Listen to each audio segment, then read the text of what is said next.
ada yang menarik. Jadi kalau misalnya kita lihat sejak terbitnya Undang-Undang Desa, itu sudah 680 triliun lebih dana desa. Dan itu satu revolusi gitu ya. Karena apa? Karena sebenarnya itu terjadi transfer dari rekening pemerintah pusat, dari Kementerian Keuangan langsung ke desa. Pada pemerintahan Presiden Prabowo dan Wakil Presiden Gibran ini adalah bahwa bagaimana menggerakkan aktivitas ekonomi. Nah, mesinnya apa nih kan gitu. Jadi kalau di pemerintahan itu kan mesti selalu ditanya, ini mesinnya apa? Gitu kan. Mesinnya adalah Koperasi Desa Merah Putih. Jadi ini sesuatu yang buat saya menjadi menarik gitu ya. Belum pernah ada kelembagaan ekonomi yang didesain oleh pemerintah dalam bentuk program yang ada di setiap desa dan kelurahan. Halo, apa kabar? Saya Syazawi Sastro. Kembali bertemu dalam dialog Ngobrolin Indonesia dengan tema potret swasembada pangan pedesaan dan juga target kemandirian desa yang didukung oleh Forum Merdeka Barat 9 bersama dengan Kementerian Komunikasi dan Digital Republik Indonesia. Sesuai dengan amanat Undang-Undang Nomor 6 Tahun 2014, sebagaimana telah diubah menjadi Undang-Undang Nomor 3 Tahun 2024 tentang desa. Bicara mengenai tujuan pembangunan pedesaan adalah mewujudkan desa mandiri dengan cara meningkatkan kesejahteraan masyarakat desa, meningkatkan kualitas hidup dan juga penanggulangan kemiskinan. 1 tahun pertama pemerintahan Presiden Prabowo Subianto dan Wakil Presiden Gibran Rakabuming Raka, Kemendes PDT menargetkan peningkatan status 15.000 desa maju di tanah air menjadi desa mandiri di tahun 2026. Begitupun dengan ikhtiar meningkatkan desa berkembang menjadi desa maju dan desa sangat tertinggal menjadi desa tertinggal. Melalui 12 aksi prioritas Bangun Desa, Bangun Indonesia, Kementerian Desa dan Pembangunan Daerah Tertinggal mewujudkan program prioritas strategis nasional, khususnya terkait kedaulatan pangan di desa, peningkatan gizi masyarakat desa melalui program MBG dan juga pengurangan kemiskinan serta kemiskinan ekstrim di pedesaan. Untuk program swasembada pangan di pedesaan, Kemendes PDT telah mengeluarkan keputusan Menteri tentang panduan penggunaan dana desa untuk ketahanan pangan dalam mendukung swasembada pangan.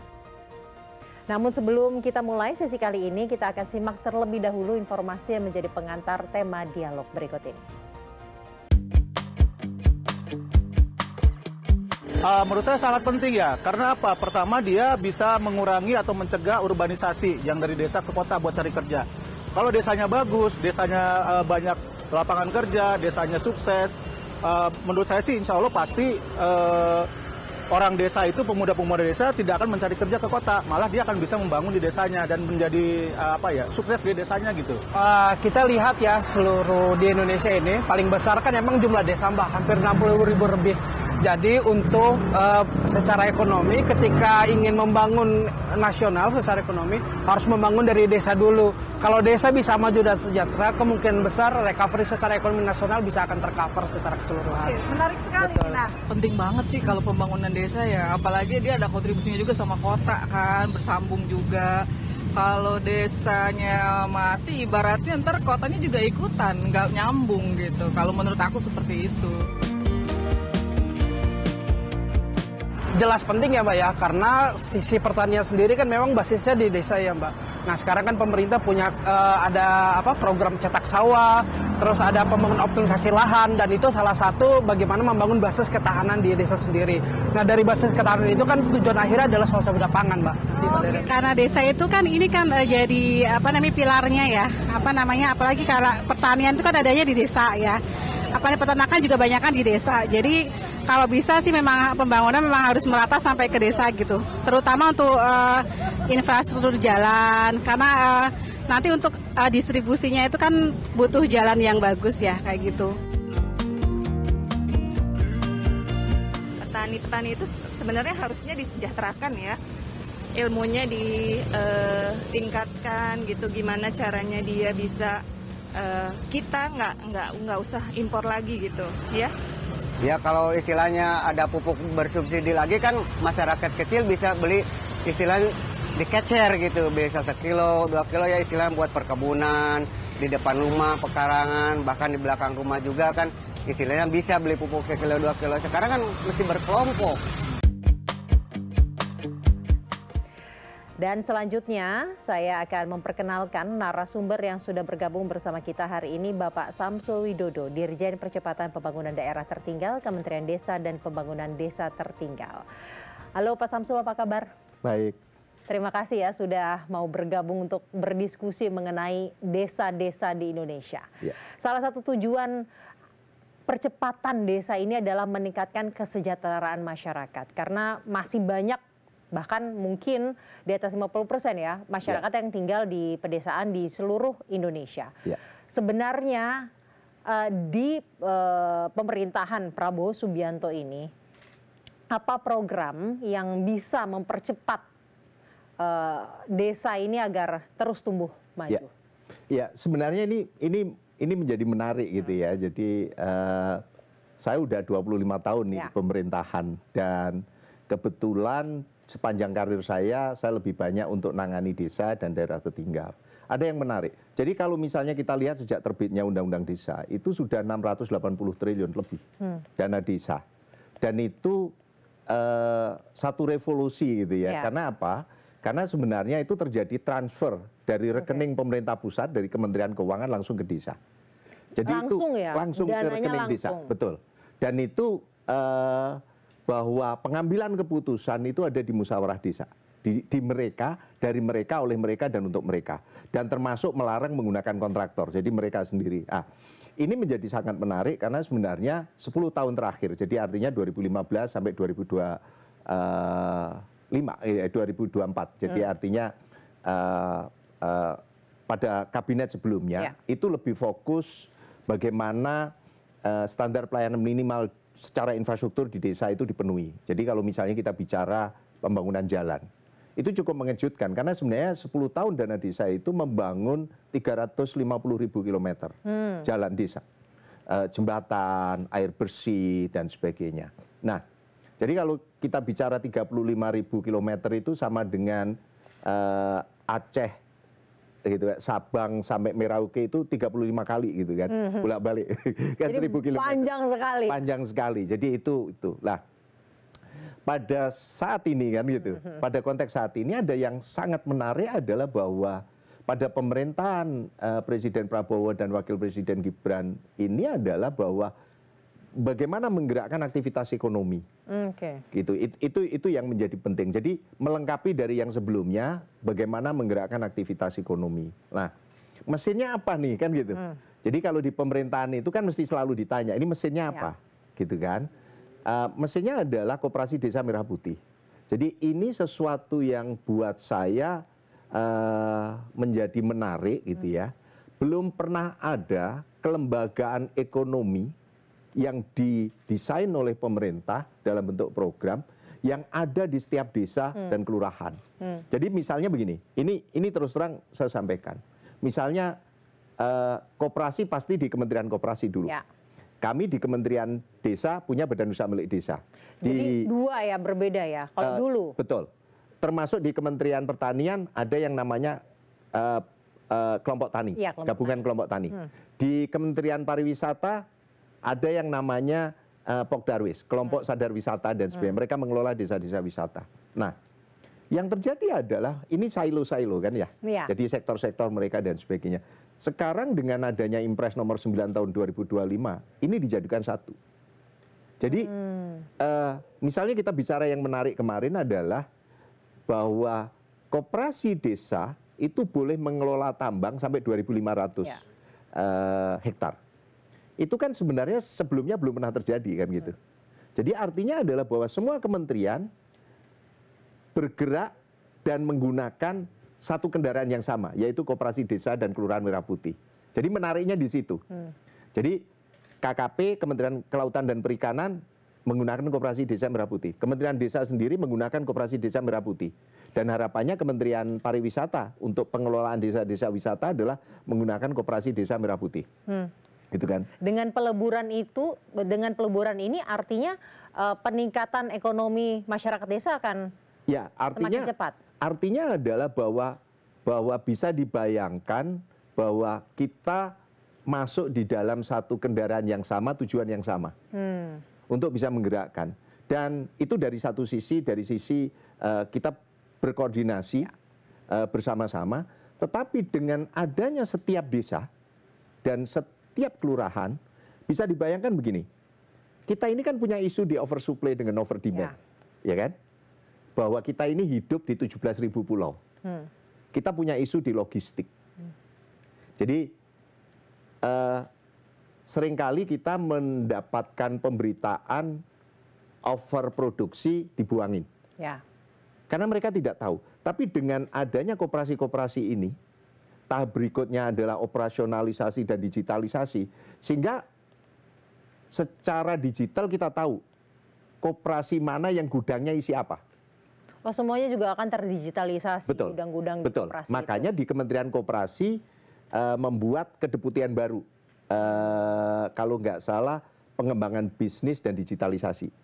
Jadi artinya kalau ini sudah digitalisasi, bisa dibayangkan kan misalnya begini, suatu saat mungkin koperasi sekabupaten Sukabumi punya supermarket di Jakarta atau punya supermarket di Bandung untuk menampung produk-produk dari petani-petani yang ada di Kabupaten Sukabumi. Bisa dibayangkan kalau mereka patungan, gitu kan. Nah, ini yang sebenarnya yang diharapkan oleh Presiden, bahwa dengan adanya yang kecil-kecil ini dikonsolidasi, itu akan menjadi sesuatu yang cukup signifikan dan bisa berkompetisi dengan korporasi. Gitu. Namun persoalan di lapangan yang kami temukan juga nih Pak, bagaimana kemudian meyakinkan masyarakat untuk ikut andil ke koperasi. Karena kan mereka berpikirnya mau pinjamnya saja. Sedangkan kan nggak bisa gitu kalau misalkan koperasi. Sebentar Pak, tapi saya harus mengingatkan rekan-rekan media, jika ada yang mau bertanya nanti langsung tulis saja di kolom komentar, karena setelah diskusi ini saya akan membuka sesi pertanyaan dan akan membacakan pertanyaan Anda di kolom chat Zoom. Silakan Pak. Ya, ini yang menjadi tantangan gitu ya, menjadi tantangan dan diakui atau tidak. Kalau kita bicara koperasi itu kan dalam benak kita itu kan simpan pinjam. Ya. Jadi ini menjadi tantangan yang cukup lumayan gitu ya buat pemerintahan saat ini untuk bagaimana merubah image itu menjadi bahwa koperasi ini menjadi wujud ekonomi Pancasila gitu kan. Jadi menjadi kendaraan kita semuanya bagaimana menggerakkan ekonomi yang berasal dari desa. Jadi artinya itu dan tidak ada di dalam aturan itu bahwa selama ini di pemerintahan pada saat saya mengikuti juga rapat koperasi tidak pernah dibahas bahwa ini simpan pinjam, tidak. Tapi bicaranya di produksi. Bicaranya adalah bagaimana mereka mengkonsolidasi para peternak, bagaimana mereka mengkonsolidasi para petani, mengkonsolidasi para nelayan sehingga skala ekonominya mereka itu kan terbangun. Jadi petani-petani kita itu kan rata-rata setengah hektar ke bawah gitu ya. Nelayan kita juga kecil-kecil. Dengan skala ekonomi ini kan kalau kita mau ketemu market itu kan satu kontainer. Dan ini peran dari koperasi itu sendiri. Makanya di koperasi itu kan didorong saat ini lagi proses untuk mereka juga punya gudang dingin dan sebagainya. Dan itu harapannya adalah untuk menampung produk-produk pertanian. Kemudian apakah instrumen-instrumen untuk mengukur perkembangan desa ini dengan program baru ini, dengan skema ini akan ada perubahan juga mengikuti dengan program baru? Terus terang jujur saja kalau kita bicara mengenai pangan gitu ya, ini kalau kita lihat gitu ya, saya kadang diskusi dengan teman-teman. Singapura itu berapa lama sih bisa bertahan? Ketahanan pangan Singapura itu gudang-gudang mereka itu diisi sekitar 6 bulan. Jadi 6 bulan diisi, menjelang 6 bulan menjelang expire dikeluarkan, diisi lagi dan sebagainya. Nah, kalau kita bicara di Indonesia, sebenarnya masa depan pangan, masa depan energi itu ada di mana sih? Di desa kan sebenarnya. Nah, itu yang seringkali kita lupakan. Jadi seringkali kita lupakan pada saat kita bicara mengenai ketahanan pangan itu selalu dekat dengan desa. Selalu pasti ada di desa. Nah, memang ada beberapa isu yang harus kita selesaikan. Satu adalah ada yang namanya krisis regenerasi petani sebenarnya. Jadi dari sisi PDB, sektor pertanian itu cukup memberi kontribusi yang cukup tinggi. Jadi artinya Indonesia ini sebenarnya pertanian harus digarap dengan serius, kan gitu. Karena termasuk juga menyumbang tenaga kerja. Tetapi secara statistik bahwa petani muda itu menurun, kan gitu. Jadi artinya di dalam satu situasi kita itu tergantung pada sektor pertanian, gitu kan? Karena memang posisi kita seperti itu, tapi petani mudanya menurun. Tetapi dengan adanya makan bergizi gratis kan gitu, ada pasar baru nih, pasar baru yang cukup besar, 82,9 beneficiaries. Jadi 82,9 penerimaan manfaat. Dan ini kan pasar baru.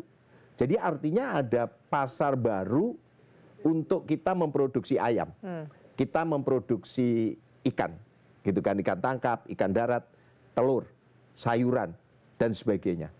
Jadi kalau saya melihat dari data-data yang ditampilkan oleh teman-teman dari Badan Gizi Nasional gitu ya, misalnya belanja toge gitu kan, belanja toge itu dalam 1 tahun bisa 3, sekian triliun, bisa dibayangkan dalam 1 tahun.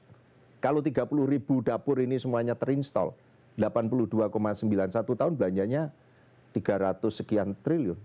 Jadi ada market baru, ada gerakan baru yang sebenarnya sumbernya ada di Itu desa. artinya nanti dapat membangkitkan semangat agar regenerasi petani ini terjadi dan menggerakkan ekonomi tetap di desa. Betul, betul. Jadi kan sebenarnya kalau marketnya sudah terbangun gitu ya, kalau marketnya sudah ada, otomatis mereka yang tadinya tidak punya keinginan dan sebagainya, karena selama ini orang tua mereka kalau produksi nyari pembelinya susah gitu kan. Dan timbul harapan baru lah ya Pak? Muncul harapan baru, muncul peluang baru.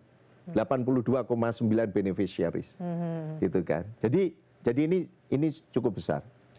Akan seberapa besar Pak lonjakannya dengan program yang seperti saat ini? Kalau kita hitung ya, saya punya data kebutuhan dalam 1 hari gitu ya, dapur itu. 1 hari dapur itu belanjanya adalah 10.000 kali 3.000. Kalau dapurnya rata-rata 3.000, ada yang 3.500, 3.800. Berarti sekitar 30 juta per hari. Kalau dapurnya itu 30.000 kan berarti 30 juta kali 30.000 kan? Ya. 9 triliun. Iya, 9 triliun. Iya, 9 triliun. Gitu kan. Jadi ini kan besar sekali gitu kan. Besar sekali. Makanya sebenarnya alokasinya kan 300 triliun lebih. Gitu kan. Jadi bukan 9 triliun, 900 miliar. Gitu kan. Jadi hampir 1 triliun per hari. Kalau setahunnya 365 hari kan gitu. Nah, berarti kan ada satu gerakan yang cukup signifikan. Jadi dan dari data kami 70% dari 82,9 itu ada di desa sebenarnya. Jadi artinya siswanya itu ada di desa 70%. Siswanya 70% justru ada di desa. Ada di desa. Justru itu yang kemudian akan meningkatkan kesejahteraan di desa kalau misalkan program ini berjalan dengan. Karena serapan akan menjadi besar kan. Serapan terhadap kebutuhan, misalnya taruhlah ya, misalnya. Saya berandai-andai, dalam 1 minggu itu kan apakah 2 kali ayam, 2 kali telur, ikan, atau gantian, 2 kali ikan, 1 kali ayam, 2 kali telur, dan sebagainya. Dan melihat paparannya dari Badan Gizi Nasional, 1 dapur itu dalam 2 minggu harus motong ayam 300 ekor. Dalam 1 minggu. Kan gitu. Kan nggak mungkin hari ini mau disajikan, malam kita kejar-kejar dulu ayamnya itu. Kan gitu. Ini kan bukan sesuatu yang instan gitu ya. Jadi artinya adalah bahwa akan ada kebutuhan produksi. Akan ada kebutuhan produksi meningkat gitu kan. Dan ini meningkat gitu kan. Dan Pak, selain ketahanan pangan, sebenarnya instrumen apa lagi yang bisa menjadi indikator peningkatan status desa itu sih Pak? Pertama, saya mungkin tambahkan untuk ketahanan pangan. Dana desa itu sejak pemerintahan Pak Presiden Kabinet yang saat ini itu 20% minimal untuk ketahanan pangan. Jadi setiap tahun itu alokasinya 14 triliun. 14 triliun itu rata-rata per desa 200 juta. Dan cukup besar lah. 200 juta itu kalau kita buat ayam, peternakan ayam itu bisa 300 ekor. Ayam petelur. Itu bisa produksi setiap hari. Jadi itu. Berikutnya adalah kalau kita bicara mengenai bagaimana meningkatkan desa kan gitu. Pak Menteri Desa itu selalu mengatakan bahwa bagaimana mereka itu bisa nyaman tinggal di desa, bisa bekerja di desa tapi penghasilan kota gitu kan. Kan beliau selalu mengatakan begitu. Saat ini kan terakhir perintah dari Presiden adalah bahwa desa-desa yang belum mempunyai listrik gitu ya, itu harus diselesaikan sampai 2029. Itu salah satunya. Jadi isunya adalah di infrastruktur, termasuk akses internet. Jadi kapan itu kemarin Pak Menteri juga ketemu dengan Menteri Komdiji membahas mengenai akses internet. Karena sekitar 3.000-an desa. Sekitar 3.000-an desa yang sebenarnya kategorinya itu kan ada yang sinyalnya sangat kuat dan kurang kuat dan tidak ada sinyal. Yang tidak ada sinyal itu sekitar 3.000-an desa. Itu berapa persen Pak dari jumlah desa? Jumlah desa itu 75.265. Jadi artinya kalau misalnya dari situ ya nggak sampai 10%, ya 5%. 5%, jadi masih di bawah. Tetapi sinyal ini kan dari provider itu kan bergerak terus gitu ya. Ya mungkin bulan depan mereka sudah ada sinyal di wilayah itu dan sebagainya, itu bergerak terus. Dan kami dengan Komdiji juga lagi menyocokkan mengenai data. Begitu juga mengenai listrik pedesaan. Jadi listrik pedesaan juga kami juga rapat intensif dengan Kementerian ESDM untuk nyocokin datanya. Karena sebenarnya ukuran kami elektrifikasi pedesaan itu bukan basisnya desa, tapi rumah tangga. Jadi berapa rumah tangga yang sudah teraliri listrik. Jadi kalau ukurannya desa, satu listrik pun sudah dikatakan desa itu berlistrik. Jadi itu yang kami sedang satu desa berlistrik, tapi belum tentu semua rumah tangga mendapatkan listrik kalau ukurannya desa ya Pak ya? Ini ukurannya harus rumah tangga, jumlah rumah tangga. Jadi jumlah rumah tangga yang harus dipakai. Baik, kemudian infrastruktur dikerjakan, ketahanan pangan pun dikerjakan. Betul. Kemudian bagaimana, apakah akhirnya indikator-indikator ini bisa menurunkan angka kemiskinan ekstrim Pak di pedesaan? Ya, gini, itu dari beberapa kali praktek yang terjadi adalah bahwa rata-rata mereka petani gitu ya. Mereka petani. Jadi pada saat mereka yang masuk di dalam kategori miskin ekstrim itu adalah buruh tani biasanya. Jadi mereka tidak punya lahan. Jadi mereka buruh tani. Jadi mereka bekerja di petani yang punya lahan. Kan gitu. Sesama orang desa juga. Betul. Nih. Jadi biasanya ini saya mencoba menjelaskan dengan satu gambaran yang mudah gitu ya. Jadi mereka rata-rata buruh tani. Jadi yang mereka tergantung pada sektor pertanian. Dengan ada serapan tinggi, dengan adanya serapan tinggi, otomatis suplai kan harus permintaan tinggi, suplainya kan harus ditinggikan. Dengan begitu produksi harus ditingkatkan. Dengan adanya produksi yang meningkat, serapan terhadap tenaga kerja ini kan harus meningkat. Jadi mereka itu kan paling dipekerjakan biasanya pada saat tanam ataupun panen. Dan diharapkan upahnya juga meningkat ya Betul. Pak ya? Karena nilai tukar petani itu selama kabinet ini sudah 125 poin gitu ya. Jadi artinya sudah cukup tinggi gitu kan. Nah, dengan begini petani nanti dengan pendapatannya tinggi. Jadi buruh tani ini dengan peluangnya semakin besar, produksi meningkat, mereka bisa punya tabungan gitu kan. Dengan adanya tabungan. Kan kalau kita bicara kemiskinan itu kan ada dua aspek. Satu adalah bagaimana mengurangi beban pengeluaran. Jadi pengeluaran mereka dikurangi.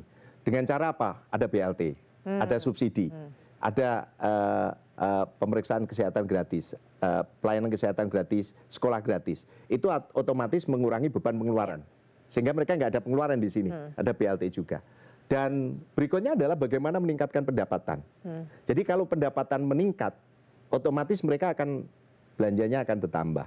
Jadi harapannya dengan adanya peluang mesin baru melalui Koperasi Desa Merah Putih, mereka bisa dibantu keluar dari kemiskinan ekstrim. Yang tadinya buruh tani, paling tidak dia bisa sewa. Jadi dari buruh tani dia bisa sewa, dari sewa mungkin suatu saat dia punya lahan sendiri. Punya lahan sendiri. Nah, itu artinya sebenarnya Koperasi Merah Putih menjadi mesin sentral untuk meningkatkan kesejahteraan desa. Betul. Jadi mesin untuk menggerakkan aktivitas ekonomi di level desa. jangan berpikir simpan pinjam gitu ya. Jadi jangan berpikir simpan pinjam. Itu yang sebenarnya kita semuanya dari semua kementerian sedang bergerak bersama untuk bagaimana mendorong operasionalisasi koperasi desa Kelurahan Merah Putih. Kemudian bagaimana juga menjelaskan ke masyarakat di desa bahwa koperasi ini kan sudah dari atas nih Pak, udah dari top down gitu istilahnya. Bagaimana menjelaskan mereka agar enggak ini buat kita bersama gitu. Kalau dari Kementerian Desa, bagaimana menjelaskan ke saya melihat masyarakat ini kan, di desa?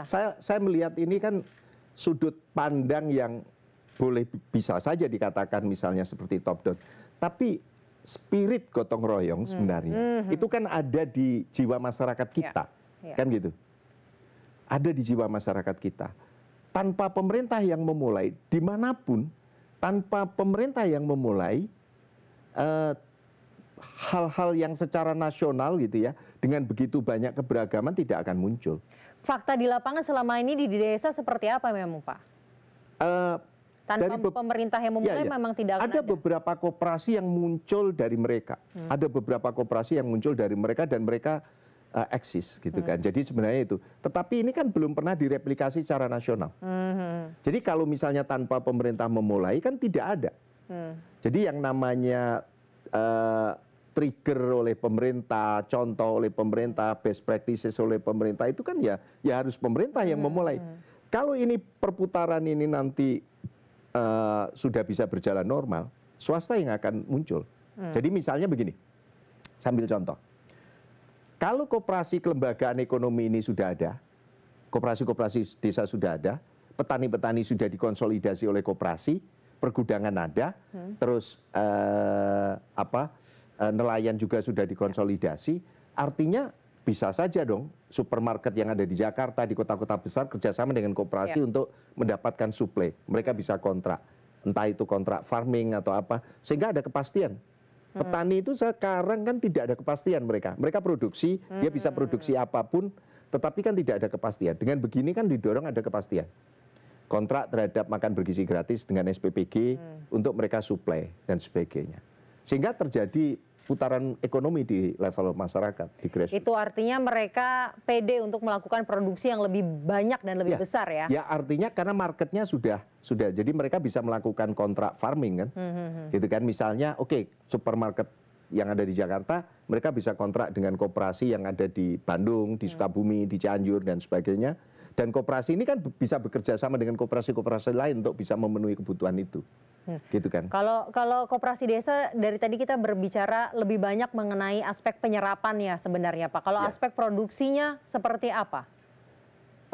Untuk kemudian swasembada pangan bisa.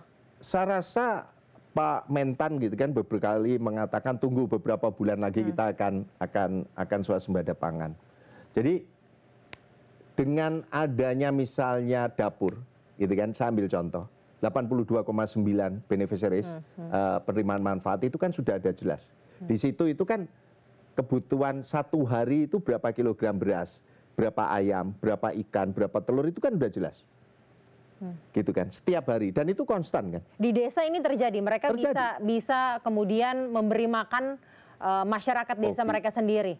Ya artinya selama ini sudah terbukti gitu ya. Selama ini sudah terbukti sudah dan terjadi itu ya Pak. Sudah terjadi walaupun memang belum semuanya gitu kan, tetapi kan sudah mulai bergerak ke desa-desa gitu kan. Dan itu sampai sekarang kan BGN juga terus memantau, mensupervisi dan sebagainya. Pemerintah daerah juga turun tangan, kami di Kementerian Desa juga melihat gitu, mendorong bagaimana supaya petani-petani untuk bisa mensuplai. Jadi kalau sudah ada kepastian, berarti kan ukuran dari produksi kan sudah ada kepastian.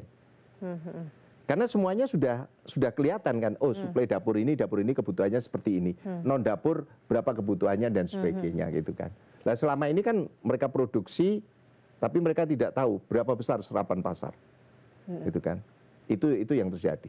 Pak sebenarnya kendala kan tadi kita sudah berbicara infrastruktur, kita sudah berbicara pangan, kendalanya beberapa ada juga listrik, akses internet. Kendala apa lagi yang sebenarnya dihadapi selama ini untuk meningkatkan status desa? Yang paling pokok adalah sebenarnya infrastruktur. Yang paling pokok infrastruktur. Yang paling berat itu adalah desa-desa yang di kawasan hutan gitu ya. Kapan itu kan juga ada pada saat hari waktu itu juga ada dialog dengan kementerian, ada diskusi juga dengan Kementerian Kehutanan dan sebagainya. Pak Menteri juga menyampaikan soal isu-isu itu dan sekarang juga lagi ada pembahasan dan sebagainya. Jadi artinya desa itu tidak bisa dilihat hanya desa. Jadi misalnya begini, di dalam desa itu kita bangunkan jalannya bagus, saluran irigasinya bagus. Kalau kita bicara jalan, saluran irigasi, semuanya sudah tersedia. Sekolah ada, fasilitas kesehatan ada dan sebagainya. Tetapi kalau kita bicara irigasi misalnya, itu kan ada saluran nasional, kan? Ada saluran irigasi yang kelasnya nasional, provinsi, kabupaten. Jadi ada yang primer, tersier, sekunder dan sebagainya. Gitu kan? Jadi ini harus terintegrasi. Jadi saluran irigasi di dalam desa itu kan langsung sebagai inlet masuk ke sawah. Tapi kan ada saluran di atasnya. Kalau saluran di atasnya ini nggak selesai, ya nggak bisa masuk air kan. Sama dengan di dalam desa, karena ada desa, jalan di desa itu sudah mulai bagus. Ada yang udah dipaving, bahkan ada di aspal juga di level desa. Tapi kalau jalan keluar desa, atau jalan antar desa, atau jalan kabupaten ini nggak bagus, harus berkoordinasi lagi dengan instansi betul, lain. karena memang ada pembagian kewenangan. Ya. Ada yang memenang desa, ada yang memenang kabupaten, ada yang memenang provinsi. Jadi artinya adalah bahwa nggak akan bisa sendirian. Semuanya harus berkoordinasi. Jadi peningkatan status ini nggak bisa berbicara mengenai di dalam desa, di dalam desa saja ya. Jadi semuanya harus bekerja sama agar peningkatan status desa ini benar-benar terjadi. Pak, saya mau tanya deh, kalau misalkan status 15.000 desa maju di tanah air menjadi desa mandiri di tahun 2026, ini adalah keinginannya Presiden dan Wakil Presiden kita, programnya mereka, apakah itu mungkin terjadi? Apakah upaya selama ini sudah on track dan terlalu ambisius atau enggak? Enggak, fakta di lapangan. Saya rasa pada saat menetapkan satu KPI gitu ya, satu target yang ada di situ itu kan ada di RPJMN. Dan itu tentunya sudah mulai dihitung, disimulasi, dilihat kan gitu. Saya rasa kami di Kementerian Desa punya optimisme. Makanya sebenarnya yang dilakukan sekarang oleh Pak Menteri dan seluruh tim di Kementerian Desa adalah selalu roadshow. Pak Menteri selalu roadshow ke kementerian-kementerian lain. Pak Menteri selalu mengatakan begini, nggak apa-apa bahwa anggaran itu tidak harus melalui Kementerian Desa. Tetapi yang penting anggaran kementerian-kementerian itu mereka memikirkan desa.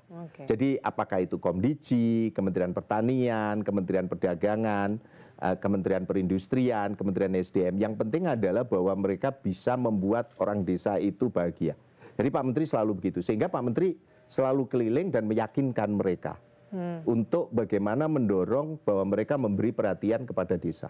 Karena sesuai dengan Asta Cita ke-6, membangun dari desa dan dari bawah untuk pertumbuhan dan pemerataan ekonomi dan pemberantasan kemiskinan. Itu artinya sebenarnya meniadakan ego sektoral sangat penting agar bisa mencapai desa ini semakin maju ya Pak ya? Ya, secara teori memang kita harus berkoordinasi dan saya melihat spirit dari kabinet ini pun kita mesti harus sama-sama. Bekerja sama, gotong royong itu tadi ya, yang menjadi prinsip dasar dari koperasi. Pak, ini sudah ada pertanyaan, beberapa pertanyaan dari media. Saya akan bacakan satu persatu, nanti bisa langsung dijawab oleh Bapak. Pertanyaan pertama untuk Pak Samsul ini dari Fajarel, rakyat merdeka di banyak daerah tertinggal potensi pangan lokal sebenarnya besar. Tapi kadang terhambat akses pasar dan juga infrastruktur yang tadi sudah kita bahas ya mungkin ya Pak ya. Bagaimana strategi Kemendes memastikan bahwa swasembada pangan di desa benar-benar terasa sampai dapur masyarakat? Jadi ini pertanyaan yang menjadi sangat menarik ya. Terus terang. Dan ini perhatian kita semua. Statistik mengatakan bahwa konsumsi mie instan di Indonesia Timur misalnya, khususnya Papua, itu meningkat tajam. Saat ini Pak? Saat ini meningkat tajam. Bisa dicek di media sosial. Entah itu di TikTok dan sebagainya. ada sesuatu yang tanpa sadar kita mendorong konsumsi mie instan. Misalnya begini, pada saat terjadi bencana, makanan apa yang datang duluan? Mie instan. Mie instan. Karena udah paling ready, kubikasinya juga kecil, paling mudah, diangkutnya juga mudah dan sebagainya. Sehingga apa yang terjadi? Kita memperkenalkan yang namanya rasa umami dari mie instan itu. Ya. Gitu kan, tahu sendiri kan mie instan, mau pagi, siang, sore kan. Kayak enak aja Pak pokoknya kalau mie apalagi pas sakit gitu ya, itu enak banget. Nah, ini yang menjadi mengkhawatirkan sebenarnya. Padahal dari struktur kita bahwa sebenarnya kita punya pangan lokal, terutama kalau kita lihat pangan lokal. Nah, Kemendesa saat ini sedang menyusun pengembangan sistem pangan di pedesaan. Jadi sistem pangan itu tidak hanya di ketahanan pangan saja, tetapi mulai dari produksi, mulai dari hilirisasi, penyimpanan, sampai bagaimana mencapai kepada konsumen. Jadi satu terintegrasi. Kalau ketahanan pangan itu kan sebenarnya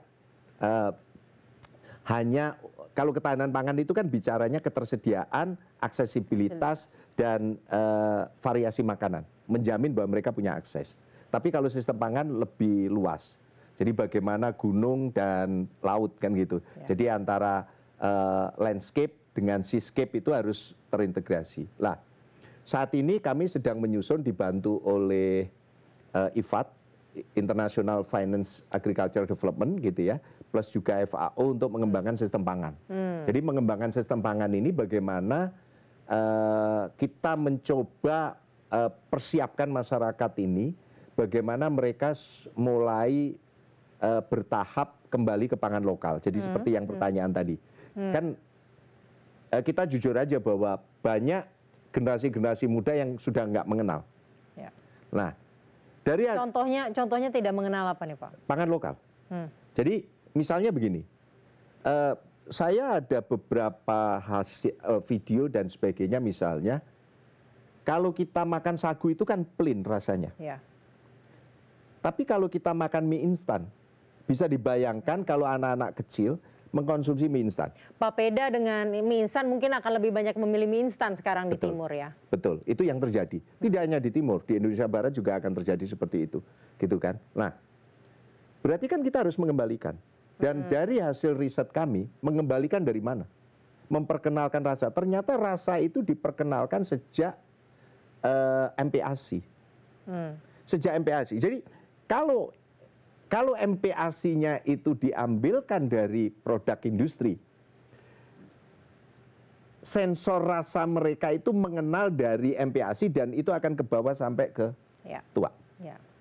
Jadi jangan terkejut, kita tidak pernah ngajarin mereka makan spaghetti, tapi tiba-tiba dia bisa konsumsi spaghetti. Tapi misalnya bayi yang tidak pernah, misalnya bayi di Jawa Timur tidak pernah mengenal rujak cingur gitu kan, saya orang Jawa Timur, dia tidak akan bisa mengkonsumsi rujak cingur. Karena tidak pernah dikenalkan. Jadi memang problem mulai dari MPASI. Makanya jadi sebenarnya swasembada pangan hingga ke meja masyarakat itu bukan masalah supply, demand, produksi, dan lain-lain saja ya Pak ya? Ya, saat ini kan kita swasembada pangan untuk padi dan jagung.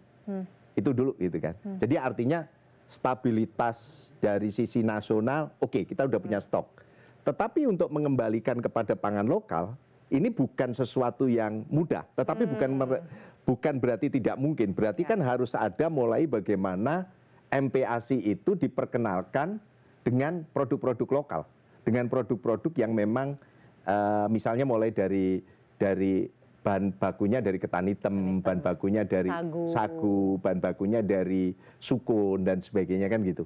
Sukun goreng tuh enak loh padahal ya Pak ya. Ya tapi kalau MPASI sukun goreng khawatir nanti dewasanya jadi makan gorengan kan gitu. Kan gitu. Jadi tapi paling tidak bahan bakunya. Lah ini ada isu mengenai teknologi juga dan sebagainya. Jadi memang harus dari situ. Jadi karena jangan sampai kita sudah swasembada pangan, stok banyak yang makan bukan kita ya. Ujung-ujungnya kita makannya mie instan.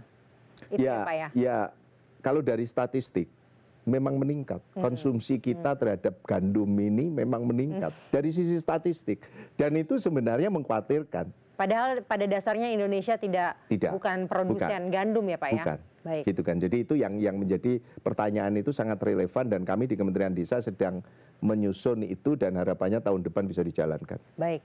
Pertanyaan selanjutnya Pak, ini ada dari Ricard Indonews.id dalam konteks pembangunan desa mandiri, seperti apa strategi pemberdayaan masyarakat desa agar mereka tidak hanya menjadi penerima program, tetapi juga sebagai pelaku utama dalam rantai produksi pangan. Lalu apa target konkret yang ingin dicapai oleh Ditjen PPDT hingga tahun 2026 atau 2027 dalam hal jumlah desa mandiri? Terus terang begini, sebelumnya bahwa kita itu kan sering kali diskusi gitu ya. Kalau kita bicara mengenai desa mandiri gitu kan, kenapa sih dari desa berkembang menjadi desa mandiri maju dan sebagainya. Itu kan kita bicara di level teori gitu ya, di level teori. Tetapi saat ini terus terang saya mengakui bahwa saat ini itu tools gitu ya, toolsnya cukup lengkap di level desa. Satu, kita punya koperasi desa Merah Putih. Artinya ada kelembagaan ekonomi yang mereka harapannya bisa mendorong dan melakukan orkestrasi. Dan sangat holistik ya tadi. Betul. Ya. Jadi dia bisa menjadi off taker, jadi penampung produk pertanian. Dia bisa juga invest karena nanti akan disediakan modal untuk melakukan hilirisasi. Jadi misalnya saya ambil contoh. Kita itu selalu sering menemukan kelebihan panen mangga pun murah banget. Gitu kan. Saat ini mungkin belum musim. Pada saat belum musim itu harga bisa sampai 50.000 per kilo. Padahal saat musim jatuh banget dan sebagainya. Kan bisa di slice, di frozen. Ya kan? Buah-buahan tropis ini kan selalu musiman, seasoning gitu kan. Musiman. Tapi kan tidak ada cold storage untuk menyimpan. Dan Presiden mengatakan bahwa setiap desa harus ada cold storage untuk menyimpan produk-produk segar. Gitu kan, di samping gudang untuk makanan kering dan sebagainya. Nah, tools itu ada. Satu, motor ekonominya adalah koperasi desa Merah Putih, infrastrukturnya kan ada gudang-gudang ini juga dan sebagainya. Terus permodalan juga disiapkan melalui bank pemerintah, melalui himbara dan sebagainya. Jadi dari sisi itu sebenarnya sudah cukup lengkap. Infrastruktur sudah dibangun dari dana desa. Jadi artinya dari situ sudah cukup lengkap, tinggal bagaimana ini menggerakkan. Jadi kami semua yang terlibat di dalam mendorong untuk operasionalisasi koperasi desa Merah Putih ya sekarang saat ini bergerak mendampingi mereka. Baik. Dan ini ada pertanyaan lanjutan Pak dari Waskito Indonesia.go.id, mengingat masih ada 13,9% desa berstatus tertinggal dan sangat tertinggal. Bagaimana Kemendes PDT memastikan bahwa kesiapan infrastruktur dasar dan juga kapasitas SDM agar dapat mendukung target 15.000 desa mandiri pada 2026? Ya, kalau dari dana desa saya rasa pasti masih kurang ya. Untuk menyelesaikan persoalan infrastruktur, terutama untuk standar pelayanan minimal kan gitu, ada standar pelayanan minimal. Makanya sebenarnya tadi yang saya sampaikan bahwa Pak Menteri keliling ke kementerian-kementerian lain, kalau kita bicara listrik perdesaan, tentunya pemangkunya adalah Kementerian ESDM. Ya. Kalau kita bicara mengenai akses internet, kami datangnya ke Komdiji gitu kan. Jadi meminta mereka untuk memberi perhatian. Nah, ini salah satu strategi yang dilakukan saat ini. Di samping kami sedang mempersiapkan satu skenario sebenarnya, kami sedang menghitung dari seluruh desa ini sebenarnya supaya mereka mencapai satu desa mandiri itu sebenarnya berapa besar kebutuhannya. Dan saat ini kemarin kami juga sudah dapat arahan dari Pak Menteri untuk menghitung karena Pak Menteri sendiri akan lapor ke Presiden. Jadi mungkin ada beberapa aspek yang kita butuh dukungan yang agak lebih gitu kan. Dan itu seperti tadi di awal bahwa target yang dicanangkan oleh Bapak Presiden ini tidak terlalu ambisius ya dan bisa ya ini normal dan challenging gitu ya, challenging tetapi kami optimis untuk bisa mencapai. Optimis untuk bisa, karena memang harus selalu optimis ya Pak ya? Ya haruslah dan itu tadi sudah ada banyak instrumen yang sebenarnya cukup lengkap, tinggal bagaimana menggerakkan. Baik, kita sudah sampai sepertinya Pak di penghujung dialog. Namun sebelum saya menutup dialog kali ini, ada closing statement Pak mengenai bagaimana perkembangan pedesaan di Indonesia, target-target yang dicanangkan oleh pemerintahan Prabowo Subianto ini seperti apa, dan 1 tahun jalannya pemerintahan Prabowo Subianto khususnya di pedesaan seperti apa? Ya, yang selalu kami khawatirkan gitu ya, yang selalu kami khawatirkan terjadi seperti Korea dan Jepang, pindahnya masyarakat desa ke kota. Jadi kayak misalnya Jepang itu udah hampir 90%, Korea itu sudah hampir 70%. Di kota semua ya Pak? Betul. Akhirnya apa yang terjadi, walaupun itu peluang buat Indonesia karena banyak tenaga kerja Indonesia yang menjadi petani di Jepang, gitu kan, menjadi petani di Korea. Jadi harapannya adalah bagaimana semua pihak bisa berkolaborasi untuk kembali untuk membangun desa, karena sebenarnya masa depan Indonesia itu ada di desa. Masa depan pangan kita, masa depan energi kita ada di desa. Jadi artinya bagaimana kita menciptakan satu ekosistem bahwa kita bisa membuka lapangan-lapangan kerja baru ada di desa. Jadi itu yang mungkin paling penting. Desa untuk Indonesia maju. Desa untuk Indonesia maju. Bangun desa, bangun Indonesia. Baik, terima kasih Pak Samsul Widodo, Dirjen Percepatan Pembangunan Daerah Tertinggal Kementerian Desa dan Pembangunan Desa Tertinggal, telah mau berdiskusi di acara kali ini.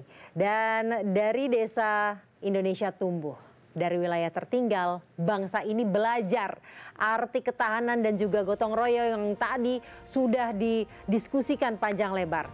1 tahun pemerintahan Prabowo Gibran bukan waktu panjang, tapi cukup untuk melihat arah apakah pembangunan makin menyentuh masyarakat. Karena sejatinya kemajuan bangsa diukur bukan hanya dari gemerlap kota besar, tapi dari senyum warga desa yang merasakan kehadiran negara. Demikian dialog FMB 9 Ngobrolin Indonesia kali ini dengan tema potret swasembada pangan pedesaan dan target kemandirian desa. Terima kasih Pak Samsul telah bergabung dengan kami untuk membicarakan mengenai percepatan desa di Indonesia. Dari desa untuk Indonesia. Untuk Indonesia. Terima kasih Pak. Terima kasih.